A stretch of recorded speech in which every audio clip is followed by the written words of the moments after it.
Find somebody else in the industry that you look up to and that you admire. See their story and find inspiration in that, because if they've done it, then you can do it. If there's somebody who thinks that I've done something that's good, then guess what? You can do it too. And that's probably the best advice that my father's given me. And it may seem simple, but it's so complex too, because we spend so much time giving ourselves negative messages and negative imagery that a simple message that you can do it because he's done it can be enough. Rockstars. I meet some really dynamic guests on this podcast, and this week I'm speaking with Mr. Kevin Kelley. Now, he is not only a restaurateur, but also a trial attorney. Now, he has 2 locations of a concept called Kitchen and Kocktails, and it features Southern classic comfort food and craft cocktails in 2 locations, first Dallas and now Chicagoland. Now, Kevin is going to be dishing on the magic dust of restaurants. We're going to talk about company culture and leadership style, the importance of training, best practices during this labor crisis, and so much more. Really dynamic operator. You're not going to want to miss this. Stay tuned. You're tuned in to the Restaurant Rockstars Podcast. Powerful ideas to rock your restaurant. Here's your host, Roger Bodwin.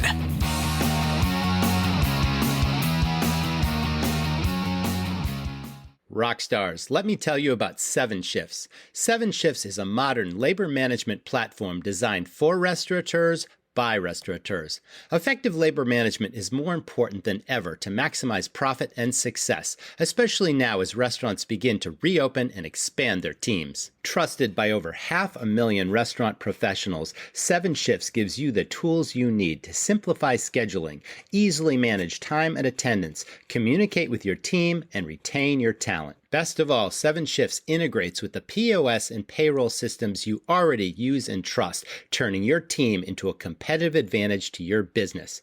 Right now, Restaurant Rockstars listeners can get 3 months absolutely free. Get started now at 7shifts.com/Restaurant Rockstars. That's the number 7, SHIFTS.com/Restaurant Rockstars to get 3 months of industry-leading labor management for free. Now, on with the episode.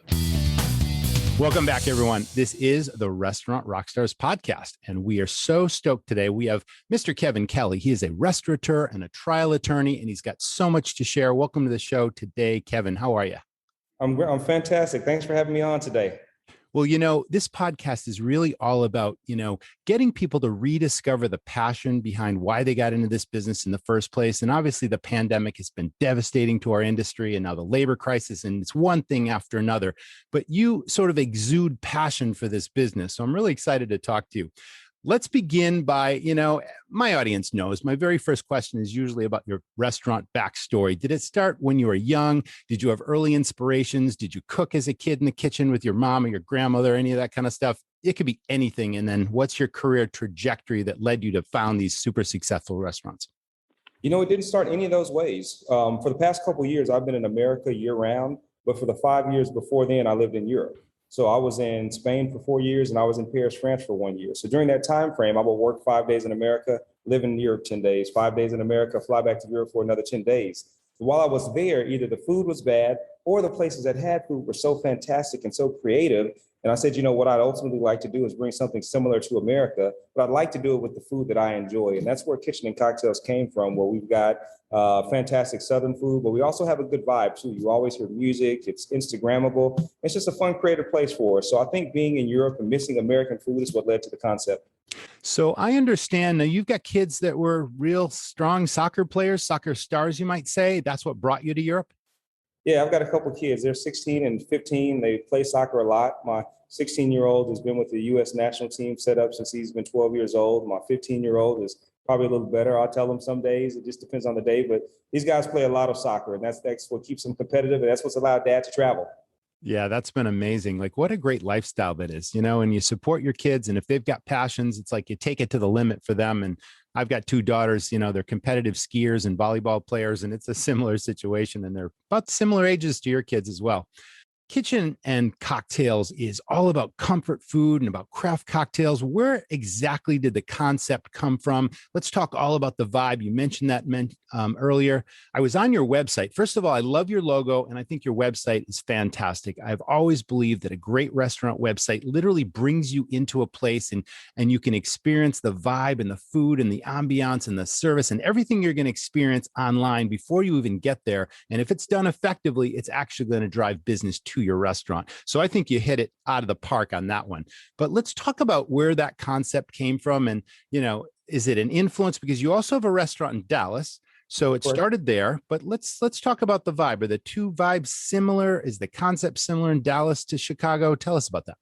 Yeah, the concept is essentially the same. With Kitchen and Cocktails, we don't want a one-off location. We want a concept that's going to scale. So our goal is to expand the restaurant across the country. So Chicago was our second location, but they're essentially the same. With Dallas being the first one, obviously just like having kids, when you have your first kid, you make all the mistakes, but then when you have your second one, you try to get it a little better. So second kid, we're still making some mistakes, but the restaurant is a little bit better in Chicago. It looks nicer in Chicago because it's the second time around, but Dallas is home for this concept, and that's where things started.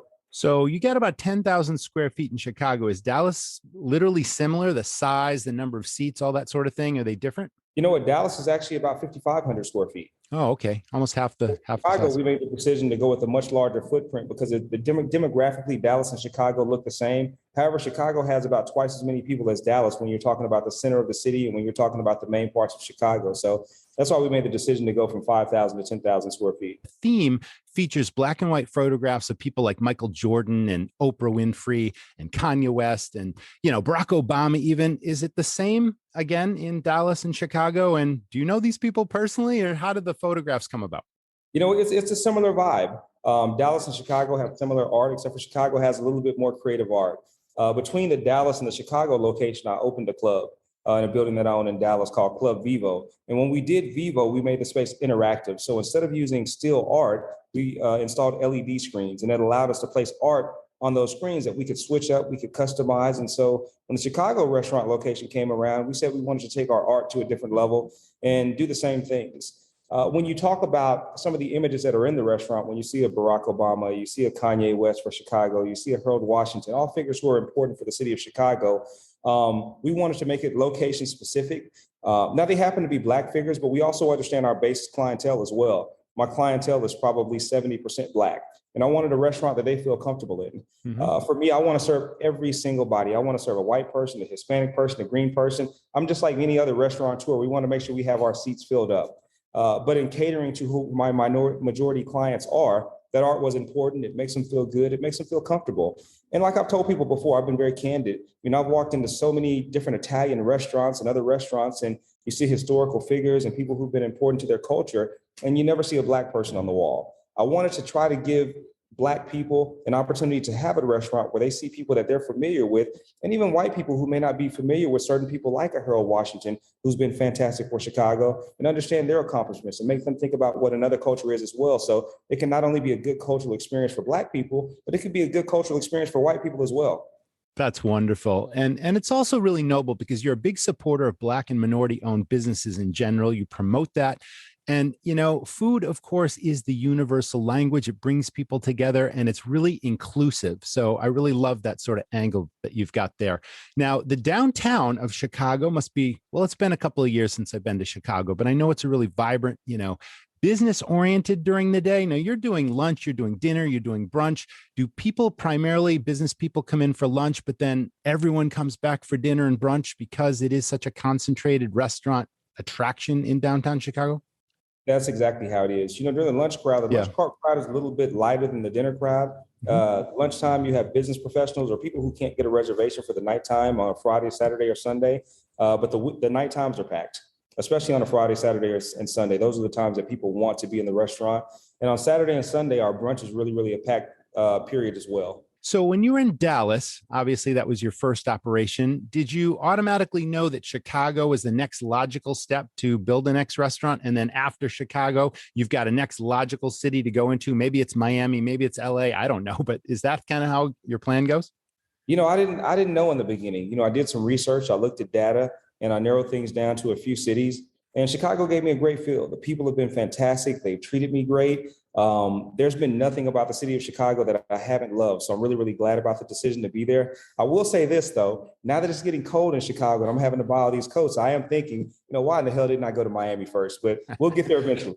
So you're not a cold weather guy and you're in the windy city now. Welcome to Chicagoland. So how did you find the location? Now you're across the street from the Trump International Hotel and Tower, which is right in the heart of the action. So how did you find that location? Did it just happen to be vacant at the time? Did you realize that someone was going out and here's the perfect spot for a kitchen and cocktails? How'd that come about? You know what? This is a tip for other restaurateurs out there, people who are looking for locations. Having a fantastic real estate agent was everything for me. I've got a real estate agent named David Goldberg, who's in Chicago. David's become a buddy of mine. If it were not for David, I would not have a prime location. I'm really thankful for him. He showed me a number of properties. And sometimes my concept isn't a fit for real estate owners, which is an issue that I've run into in Dallas, my clientele or my concepts. But David was able to see past everything and focus on the concept, focus on the revenue, and find us prime real estate. And the owner of the building happens to be a fantastic guy as well, who believes in opportunity. And he gave us a chance to bring our concept to Chicago. And so we've honored his building and given him the same respect that I would want in Dallas because I own my building in Dallas.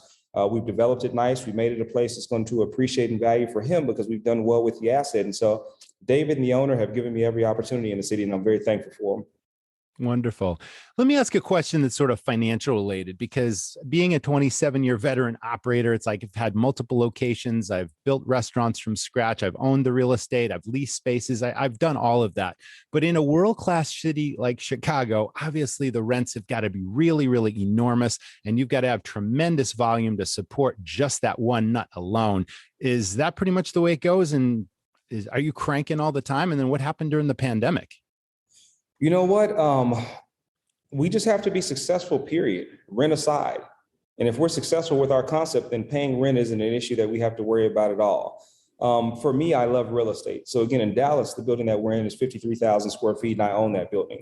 And we take up 5,000 square feet there. In Chicago, I don't, but I've got a future concept coming in Chicago, and I'm under contract now to purchase a building in River North so that I can own the real estate and so that I can bring a concept that I own to my own building. But that's just kind of how the cookie is crumbled with real estate. But again, rents are important. And it's, what I'm learning from this real estate business too, because I'm a baby in this thing. I'm in it 2 years plus. What I'm learning is that if you want the real estate, ultimately you have to pay for it. It's the golden rule. The person with the gold makes the rule or that golden rule. And these landlords have what they have. And if you want their space, you have to give them what they want. Of course. Now, our audience is pretty diverse. We have restaurateurs in major cities like Chicago and Dallas. We have the independent people in Nebraska. I ran restaurants in the state of Maine, and you're probably going to laugh to hear that my liquor licenses for 20-something years were about $1,500 a year. Okay. I can't imagine what you must be paying in the hundreds of thousands for a liquor license in Chicago or Dallas. Is that the way it is? No, in Dallas, it was a relatively easy process. My attorney, Kyle Fox, worked with the state of Texas. And our liquor license process may have been less than $20,000. Oh, amazing. In Chicago, our liquor license acquisition process hasn't been difficult. I've got an attorney named Zubin in Chicago who's been fantastic. And, these things are all just parts of business. And these are things that you have to assume or you have to put into your projections to make sure that when these costs or expenses come about, you're not caught off guard so you can move smoothly. All right. Let's talk about the menu now. Comfort food. Now, you have a Southern influence, right? And we're talking about fried chicken, and we're talking about lobster tails, and we're talking about shrimp, and you've got grits and black-eyed peas, and obviously black influence dishes as well, mixed with Southern cooking. Am I missing anything? What else you got?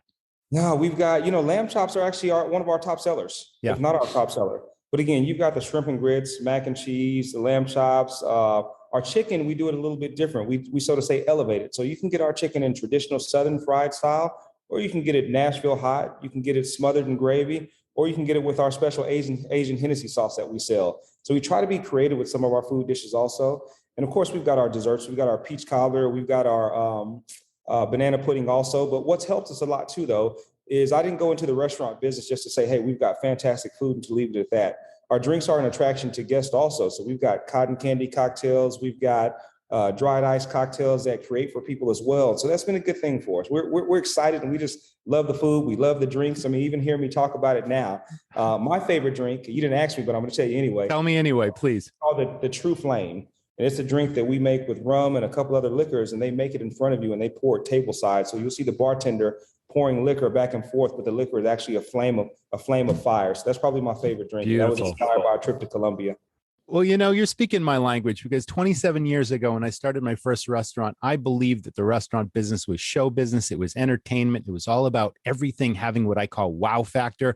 And you want to dazzle your guests on a daily basis. You want to give them what the competition can't give them. You want to set yourself apart in a unique, differentiated way. And you're obviously doing that. So your website, again, if I go back to that website, what I saw had wow factor, professional photography. It brought me right in. I could literally taste the food, the cocktails you're describing. I mean, amazing photography. So this is a lesson to other operators out there. It's like, make your website really dynamic and make sure that your customers, even if they're first-time visitors, before they even get there, give them a taste of your operation right from, online. So tremendous job there. And that's go ahead. actually work in progress for us too, because our website now is not what it was last month, and it's not what it was 2 months before. We continue to make additions. So, for example, 2 months ago, you couldn't order food directly from our website; you had to go to a delivery app. So now we've added that feature. Even our QR code that we work with that's associated with our restaurant, at first it identified all the food items. Now it identifies the food items, but it also has a photograph of what they look like as well, so we can be more visual. So, that website is important, and we're certainly not where we want to be. There's so much work that we have to do, but we're trying. But again, the website is a decent one, and I've got a young man named Cameron Pate that works in-house for me in my advertising department, and he makes all that happen. Let's talk about technology, because you just sort of alluded to that fact. And I think that there's a certain amount of necessary technology, especially as we emerge from the pandemic. The pandemic forced so many of our operators to shift and pivot their operation. It no longer worked the old way. Government regulations clamped down. Suddenly, online ordering became absolutely critical, all that kind of stuff. So technology has enabled all those things. What is the necessary tech that your restaurants absolutely can't live without? Obviously our point of sale system is probably number one for me. As the owner, I have to get data, and I've got to get data every single day. I need to wake up and see what our numbers were. I need to see what's selling. I need to see what's not selling. We had an issue earlier this week with a waffle that we have. It's called the Oreo cookie waffle. And that was the one thing on the menu that I didn't personally approve, but they start selling it in Dallas. And so I said, let's take it off the menu because I haven't approved it, and also give me the data to show me what this waffle has done. Well, the data didn't show that it was performing well, and I didn't approve it. So that was a great reason for me to knock that off the menu. But that POS system that we have is probably everything to us in Dallas and Chicago, and with my club in Dallas also. May I ask what POS system you're using? Yeah, sure. We use Upserve. Oh, okay, great. I'm well familiar with Upserve. Fantastic. Well, good. You are not only a restaurateur, Kevin, you're also an entrepreneur. You mentioned you own real estate building in Dallas. I'm sure you're involved in multiple things. And as an entrepreneur versus a restaurateur, you're making a clear distinction, because so many restaurants that I come across, so many operators I talk to run restaurants. They don't necessarily run businesses. It takes systems to run a business so that you can step away and you've got a dream team, that you would call it as well, that literally has your back, and they run it as if they owned it. And then you can have the big picture from 30,000 feet. You can go out and start other businesses. You can spend more time with your family. You're not tied to your restaurant 24/7. And I know the pandemic has forced a lot of people with the labor crisis to be back in their restaurants, but what's the key to your success? And it must be delegation to top management and training and all those things. Let's cover those bases. You know what? I would say this, even when you say the key to my success, I kind of cringe because I don't feel like I've been successful or successful enough. It's a work in progress for me. Even in terms of building a team, I've been an attorney and entrepreneur, but the restaurant business is actually forcing me to be the best businessman that I can be because, obviously I have a lot more staff. With my law firm, I've got 30 people. With my restaurants, I've got nearly 250 people. So that requires a different amount of strategy, different amount of planning, it's different growth. And so one of the things that we've had to do is restructure my companies. And so everything is listed under Kevin Kelley Concepts, even though they're separate entities, but it's forcing me I now have a CFO. I have a COO. I have 3 advisors on my executive team, and I've got a general counsel as well. And so obviously as the owner, I'm in my position, but these other 7 people who are with my executive team, they help make decisions, and they're strategically placed in certain concepts. So I've got one advisor who's with the restaurant in Dallas, one advisor with the restaurant in Chicago, and I've got an advisor with my club in Dallas. And so those people are extensions of me. But also it's team building underneath that as well. The general managers understand they report to my executive team. My advisor, Michael Ashton, who goes to the restaurant in Dallas, everyone knows that, hey, I'm not present, but Mike is me. So he's the boss. He makes sure the GM is on point because beyond the restaurant, he's been by my side for 20 plus years. So he knows how I think and he knows what I want. When it comes to my club in Dallas, Aaron Brown is the advisor there. So they know that when Aaron's there, he may not speak to all the staff. He may not speak to all the bartenders, but they understand that he's there because he's to oversee the GM that's in place. And when it comes to the restaurant in Chicago, I've got Chris Petrie, who's been with me for 25 years or so. He's like an older brother to me. And Chris understands what I need, what I should be doing, what has to be done. And he ensures that the Chicago restaurant is in. Matter of fact, it's been 27 years with Chris. And so he understands how the Chicago restaurant should run. And so those people that are my core people that have been with me through all the other businesses with the law firm, whatever I do, they're going to be there. They allow me to create, to come up with other concepts, to come up with ideas because they understand what I personally want for my spaces. Are you traveling back and forth much between Dallas and Chicago? I am. I'm loving it too. Southwest Airlines has been treating me great. The hotels in Chicago have been nice to me, and I'm enjoying it. It's a good challenge. And for me, I'm really happy because it's a chance to employ a lot of people, but to give a lot of people opportunity too. When you talk about a minority business and the importance of it, my staff is primarily minority, but when you go to the other restaurants in Chicago, you don't see people who are minority when you see servers, when you see managers, when you see bar leads, when you see GMs. And so what I'm doing is I'm not only serving the public, but I'm also giving opportunity to these people who work on my concept that may not get them from some of the other established restaurants in Chicago, not necessarily because they don't want to, but maybe because they're so established, they can't take a risk on young talent, which I do. And so it's ups and downs with it, but I love that part of the process. Well, diversity and opportunity certainly go together. That's wonderful. For sure. Let's go back to the attorney piece. Are you spending much time? Are you still actively working as a trial attorney? Are you on the prosecuting side, the defense side? Do you do both? How does that work? Yeah, most definitely. So my law firm keeps a large number of cases each year. As the owner of the firm, I've got a team that, again, is structured to handle all of these cases. But the 2 or 3 biggest cases each year that we bring in, I'll personally work on those so I can keep my skill set sharp as an attorney, but so that I can also develop the young attorneys underneath me.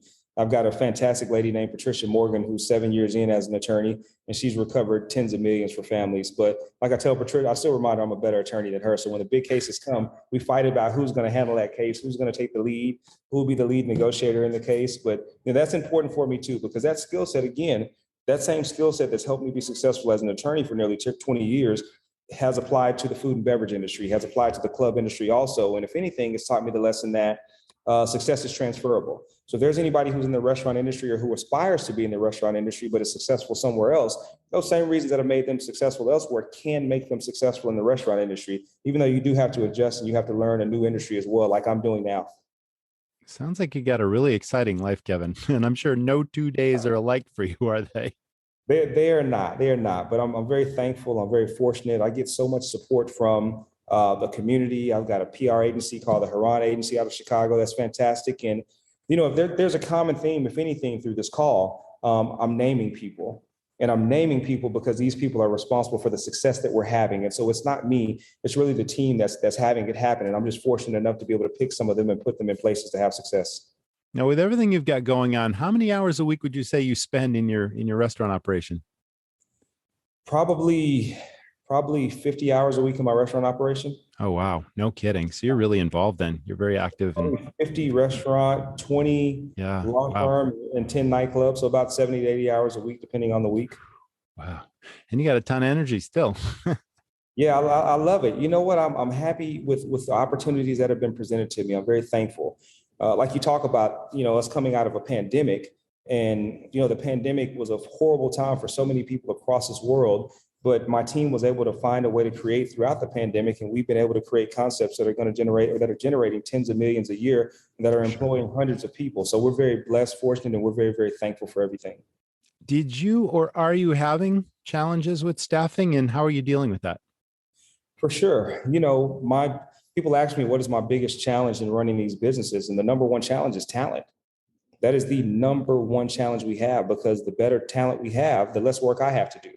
There's a P. Diddy video that floats around the internet that in the video, he says he doesn't want to do any work. He pays too many people. All he wants to do is walk around and smell the roses. And I understand where he's coming from, but that's a talent conversation too, because when you have the right talent as an owner, you have less operating to do.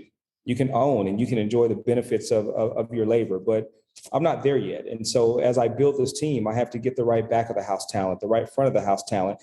And even in bringing that talent in, I also know myself as a person And I've decided to take the risk or take the hit of hiring young people who aren't developed for the moral feel good of knowing that I'm giving people an opportunity, but also for the professional feel good that if I give these people an opportunity that no one did before, there will be some kind of built-in loyalty or credit that my brand will receive later on in the process. And so, it comes with it. When we opened the restaurant in Chicago, it was crazy. It was crazy the first weekend. It was overpacked. People were waiting 30 minutes, an hour for their reservation, and they were frustrated. The drinks weren't right. The food wasn't exactly how I wanted it to be. But it was a learning process. But part of the reason it was that way is because I hired a young team. I hired 7 managers, and all of them were young and new to the process. 2 of them have worked with me before. But it comes along with it. So there are ups and downs to that philosophy too. But again, I think it's going to bear more fruit than it will bad in the end. You'll get over those bad reviews in the beginning. You'll get better reviews. Your team will get stronger, and you'll have people who are loyalists to your concept. Let's talk a little bit about leadership. How would you describe your leadership style? You've got a lot of people employed between the law firm, between the restaurants, between the club. It's like you have a lot, and it seems to me like you're a really welcoming, open kind of guy that encourages others' ideas. I don't want to speak for you, of course, but tell us about that. I have to tell you about Bear Robotics, a Silicon Valley startup that's revolutionizing the standard of superior restaurant service. So we all know the headaches that come with running a restaurant. Our servers are constantly dashing for drinks, bussing tables, running food, and running themselves ragged. Factor in the recent labor shortage and skeleton crew dynamics, and it's enough to drive any staff mad.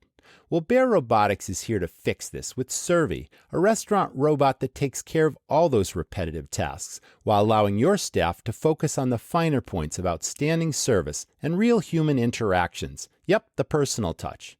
This all leads to happier customers, higher ratings, and greater employee retention. Listen, Rockstars, these robots are able to map and navigate your entire restaurant, even with multiple models in use. And they're also the only restaurant robots that are NSF certified for health compliance. Now, all those repetitive tasks like running food, bussing tables, and delivering drinks, Servy handles it, and you can lease one for as little as $3 per hour. Visit bearrobotics.ai/restaurant rockstars to get started today. This changes everything. I am welcoming. I encourage the ideas of others because I believe I have good ideas, but I don't believe my ideas trump the ideas of 300 plus people combined. And so my doors are always open and my email is always available for my staff to communicate things with me. And there's, I think the 2 most important things in this world are probably love and ideas. And so if people that are on my team have ideas, and not only do I want to hear them, I need to hear them. As far as a leader, I'm very direct because I don't have a lot of time. And I always want to know where I stand with people. And so some people can't deal with you when you are direct, but a lot of people will appreciate it because they want to know where they stand. And so my staff always knows where they stand with me. If I think that some of my sous chefs aren't cutting it and I need to find other ones, I tell them, hey, you guys aren't cutting it. I need better sous chefs here. So what I'm going to do is I'm going to post ads for other sous chefs. So between now and if I find better talent, you have an opportunity to be the best talent. So no one can take your job. But if you're not going to be on point, then I owe this concept and these customers the absolute best. My mom works for me in my companies. My father works for me in my companies. Fantastic. The leadership style is the same with them too. When you have for me, having different concepts from a law firm to a restaurant to club, market investments, real estate, I can't change my personality as I go from place to place to place. I have to be authentically me. And in being authentically me, I hope people accept the leadership and I hope they understand the vision and what we're trying to accomplish. And, for those who do, we're going to have a fantastic ride. And for those who don't, I wish them well elsewhere. I think culture is super important in restaurants. Could you describe what your company culture is all about? Yeah, for sure. Our company culture is really to serve guests with compassion, to work hard and to operate with high character too. Character, hard work, and compassion have been the tenets of my business for a number of years. And those things are important. So when you talk about the character side of things, I want people who are honest people. I want people who won't lie to a customer if we don't have something. I want attorneys in my law firm who maybe the facts don't work well in our favor, but we're not going to go to court and lie about it because we can't create the facts. Our case is what it is. Mm-hmm. When you talk about hard work, I want people who are going to work hard because it's not only going to benefit my customers, but it's going to benefit them too. And I understand what hard work has done for me. And I've got 2 kids who watch me and I won't let them accept anything other than a hardworking father and for them to be hardworking. So my companies have to represent that also. And especially for some of the developing people that we have. I've got a fantastic executive chef named Vanessa Brown, who will put in a lot of hours during the week just to work. And I respect her for that, but she has to do that if she wants to go to a higher level. My lead attorney, Patricia Morgan, is just phenomenal when it comes to work and being involved in everything. And she, so to say, gave herself that general counsel position because she's at the law firm, but her job is to protect me and protect my interests. So now she's involved in the club. Now she's making sure the restaurant is right. She's making sure there are no issues with inspections, making sure all the insurance policies are right. And so just her caring so much about this concept is why she stepped into that role and why she gets another check now as well. So that's important, but also compassion. And compassion is really, really big because the people who walk through our doors don't have to walk through our doors. If we serve thousands of people a week, I guarantee you that at least one, if not a number of those people may be suicidal, have lost someone in their family. Maybe their significant other has left them. Maybe they're thinking about getting a divorce. They could have a kid who's sick. We had a video session that we did with the news in Chicago, and a phenomenal woman named Val Warner came and did an interview with me. And the videographer who came with her explained that his child was recovering from cancer. And so it was important that not only we did a good video, but that I treated him right, I treated him with respect, and that I gave him food to go home with for his family. It's important that we understand that we can make a difference in people's lives when they come in, and that's everything. And so character and compassion and hard work are everything to us. That's beautiful. Thanks for sharing. Let's talk about onboarding and staff training philosophies. That is a critical part of any restaurant. It sounds like that's a foundational element in yours as well. Yeah, we're working on it. And again, my brand is a couple years old, so we're going through the ups and downs of onboarding. I'd love to sit on this call and tell you guys how perfect my operation is and how smooth things are, but that's just not the reality of it. Onboarding for us is a process because we have to make sure everyone's in the system. Because if everybody's not in the system, then you have an employee that doesn't have their hours and they think you're stealing money from them and they think you're never going to pay them. Those things are important. And having the right structure too, and making sure these managers hire. Because if your managers don't hire, then there is no onboarding to be done because it's a shortage of talent. So what I've had to do is to ensure that my executive chef is not talking to bussers and food runners and dishwashers. She has to have her chefs and sous chefs do their job and interview that talent so they can develop on the administrative side of things too. It's important that my system-wide GM not talk to bartenders, not talk to food runners. She needs to interview other managers and focus on that level of talent so we can ensure that our management ranks are proper.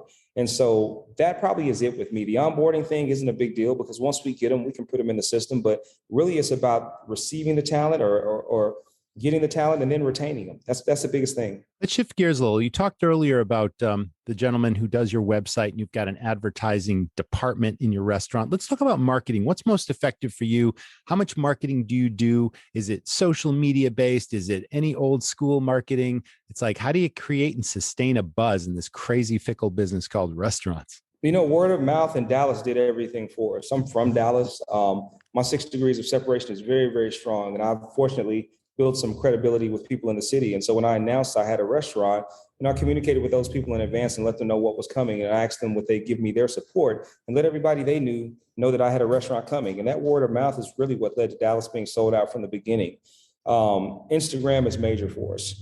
And when you talk about Instagram, we do the best job that we can to put out images of our food, to put out images of our drinks. But again, we're far from perfect too. We had meetings earlier this week to say, hey, we've got photographs of our food, but it's not enough. We don't have the videos that will be attractive to reels. We have the food that looks great when it sits still, but let's give them an image that they feel like they can see and touch and taste by going a bit further with our advertising. So that's the next step for us, to work towards reels, to work on TikTok, all this technology my kids have, man, it's killing me, but I know, right?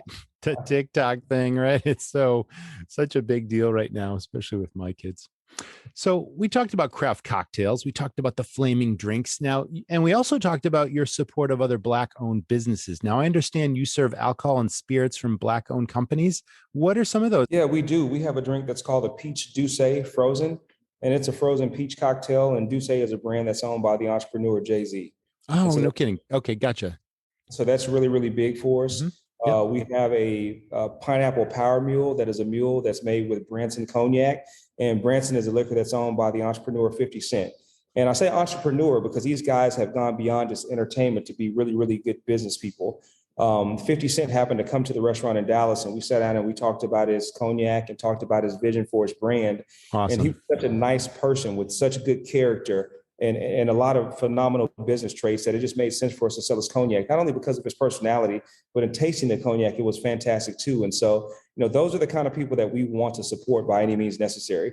And they deserve support. I love it. Let's go back a little bit about, the labor crisis and the pandemic. Well, let's start with the pandemic. Okay, business is going. You're building a business. You're a super humble guy. I mean, you're very successful in my eyes, but you're a really humble, down-to-earth kind of guy. But you have developed a very successful Dallas restaurant. Now you're building your success in Chicago. And then all of a sudden, out of left field, like it hit every restaurant in America and literally around the world, it's like, there's the pandemic. What happened to you? You know what? My Dallas restaurant wasn't open when the pandemic hit. Oh. We were in the construction process. Really? Oh, wow. Yeah. So it's literally been less than 2 years that your operations have been going. For sure. Okay. And so with that Dallas restaurant. Timing. Yeah. So when the pandemic started, I think I had just hired my chef. I didn't have a GM yet. I didn't have a sous chef, didn't have a bar manager. But what we did, though, we didn't stop. Kept going, moving forward. We've got a vision. Yeah. People are going to have to eat at one point or another. And so we pushed forward with construction when there were so many opportunities to turn back. And we pushed forward with our opening. And things happened to align well. I think in August of 2020, I think Texas may have been at 50% capacity. And then sometime around when we opened on the 21st of August, we may have went to 75% capacity. So things lined up well for us, but they only lined up well for us because at no point did we say, hey, let's delay this process for a bit. Let's wait for the economy to recover. Let's wait and see what this COVID thing is going to be. I own the building. We started construction. The money was in the bank to build it. Hey, let's just build it and let's see what happens. Wow. You had that John Paul Jones philosophy, damn the torpedoes, full speed ahead. You kept going. Yeah. So I need to make sure I'm dodging well so no torpedoes can hit me in the future. But this one happened to work out well for us. Fantastic.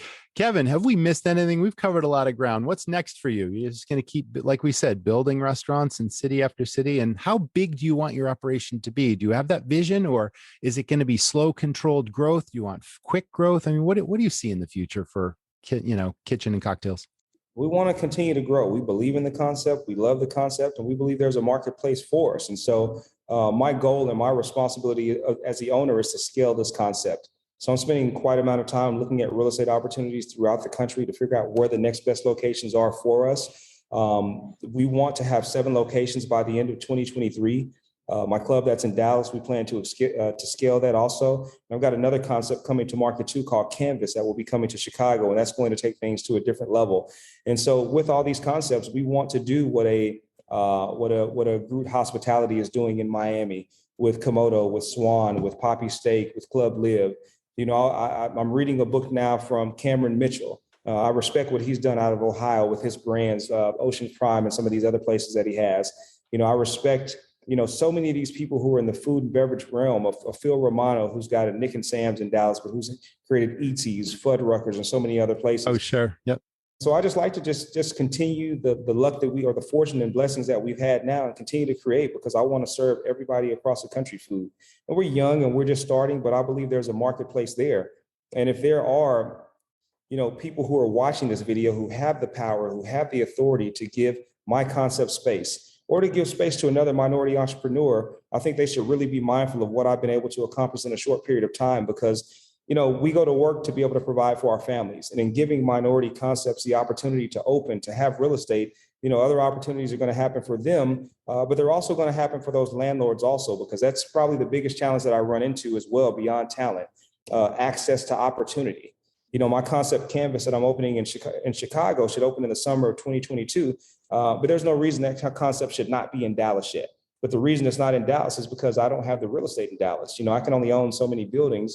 And when I go to places to lease space, these owners have to be comfortable with my concept and with the demographic that I bring. And so these real estate owners need to understand that if you own property, get you a tenant in there who's going to pay rent, and give a minority a chance, give a small person a chance, give somebody who needs to be believed in an opportunity, because it can work out for them, but it can work out for you too. Everybody's not going to have the phenomenal track record of success as a Lettuce Entertainment has out of Chicago. All these successful people that I talk about have earned their success, but somewhere along the way, somebody gave them an opportunity, like a David Goldberg worked with me, and like this real estate owner that I have now in Chicago worked with me. Open up these spaces, find people like me and say, hey, we want you in our space. And you never know what's going to happen. Now, you've put great emphasis on being inclusive and giving other people opportunities. With that in mind and with scale in mind, do you see you always having company-owned locations, or is franchising a possibility? I'm not interested in franchising now. I've got 100% ownership of all my concepts, and I'd like to, as long as I can push it that way. But if it comes to the point that I have to open up ownership to another group or some other opportunity or entity, then I'm a businessman as well. You know, the most important thing is making sure that I have value for my customers, value for myself, and value for anybody who may believe in my concept or choose to be a part of a concept that I'm a part of. Fantastic. What's your best advice right now for operators if they're still standing, they've made it through this pandemic, they've been beaten up really bad, they're still struggling with the labor challenge, but there is a light on the horizon? What's your best advice? Yeah, the best advice is to tell them that they can do it. Find somebody else in the industry that you look up to and that you admire. See their story and find inspiration in that, because if they've done it, then you can do it. If there's somebody who thinks that I've done something that's good, then guess what? You can do it too. And that's probably the best advice that my father's given me. And it may seem simple, but it's so complex too, because we spend so much time giving ourselves negative messages and negative imagery that a simple message that you can do it because he's done it can be enough. That's fantastic. Kevin, you've been a huge inspiration to our audience, and I can't thank you enough for being on our podcast. Thanks to the audience for tuning in. Thanks to our sponsors. And that was the Restaurant Rockstars Podcast. We'll see you in the next episode. Thank you, Kevin. Thank you. Everybody stay well. Hey, thanks so much for having me on. I appreciate it. Thank you so much, Kevin, for being a great guest on the podcast. Our goal here is to help inspire you to rediscover the passion of why you got into this business in the first place. These have been the most challenging times, of course, and the brighter days are certainly ahead, but you got to dig deep, get resourceful, be creative, learn as much as you can along the way. You know, that's certainly what I did when I ran restaurants. I immersed myself in restaurant culture, and I had a lot to learn when I first started in this business, but then I became so passionate about it, I wanted to share that passion with others. I had employees that rose up through the ranks, became managers, went on to, start their own restaurants. It's incredible what you can do in this business. Now, there's lots of opportunity out there. Now, the pandemic has shuttered a lot of restaurants, and that's terrible, of course, but there's a lot of opportunity. There's lots of spaces out there, restaurant spaces that are already fit up with, equipment and furniture in some cases. So there's a lot of opportunity for new operators, but it's a challenging road if you don't know what you're doing. Well, good news. We have something called the Restaurant Rockstars Academy, which is a complete crash course in everything you need to know and do to start your very first restaurant. And not only start it and open the doors, but to run it successfully and profitably. But it's also for those veteran operators that just want to put systems in place in their restaurants to really dial it in, to transform and up-level their operation. So to start, we have a complete logistics section. Again, for those newbies, it's everything you need to know to open the doors.